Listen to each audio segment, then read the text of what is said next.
Russia's latest main battle tank, T-14 Armata, has finally officially entered the battle. According to the Russian satellite news agency, the Russian Army's T-14 Armata main battle tank has begun to fire on the Ukrainian Army's position. Allegedly, these tanks have increased protective armor especially against anti-tank missiles, but have not directly participated in assault operations for the time being. In other words, at present, this latest tank is being used by the Russian army as a self-propelled artillery. This approach is really a bit wasteful. At the end of last year, there was a video showing that the Armata tanks appeared at the tank training ground in Donbass, but they have been training in the rear. The Russian side has repeatedly stated that Armata may participate in frontline battles. However, seeing that the T-55 in the Soviet era are all on the front line, the Armata is still as stable as a mountain in the rear. This is indeed beyond the expectations of many people. Finally, in early March, some netizens photographed that the Armata tanks that could equip at least one tank battalion were transported to the front line by rail.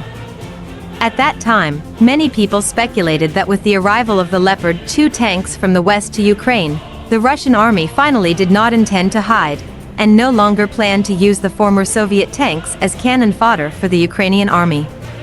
Today, the Russian army still has not completely put the Armata into the frontal battlefield.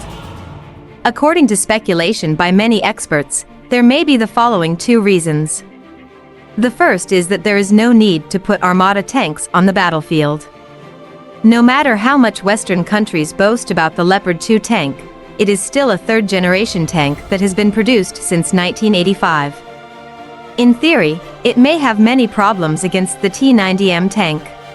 For example, the caliber of the 120mm main gun equipped is slightly smaller than the caliber of the T-90M's 125mm main gun. This would lead to insufficient firepower, and the protection system, electronics, and fire control system of the Leopard II tank may not be as good as the T-90M. The Ukrainian military is also aware of these problems. Therefore, after receiving the Leopard II, the Ukrainian army began to install explosive reactive armor on it. In addition, the tank soldiers of the Ukrainian army are all novice in how to drive the Leopard II tank. Whether in terms of equipment maintenance or actual combat experience, they are all novice. In such a state, only relying on nearly 30 Leopard II tanks, the Russian army feels that the existing tanks are enough to deal with it, and there is no need to use Armata. The second is that the Russian army is worried that the core technology of the Armata tank will be leaked. A few days ago, a Russian T-90 tank was found parked on the side of the road in Louisiana, USA, and it looked like it was captured directly from the battlefield. The Pentagon's explanation is that the tank will be transported to the weapons proving ground for testing.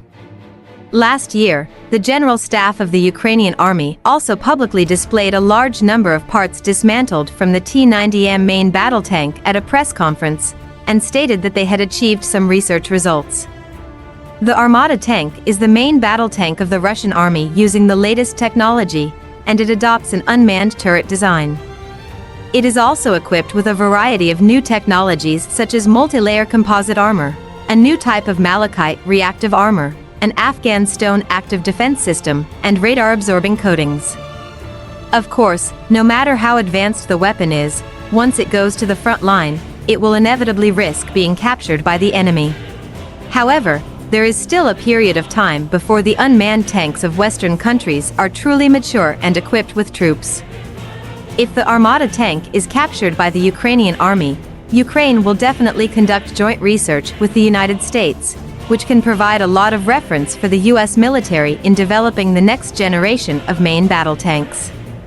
This is definitely the last thing the Russian army wants to see. In short, as more and more tanks aided by Western countries arrive in Ukraine, the Russian army will also begin to gradually put the Armata tanks into the frontline battlefield. At that time, we will know how the performance of the Armata tank is. In other words, is the performance of Russian tanks excellent, or are tanks from Western countries better?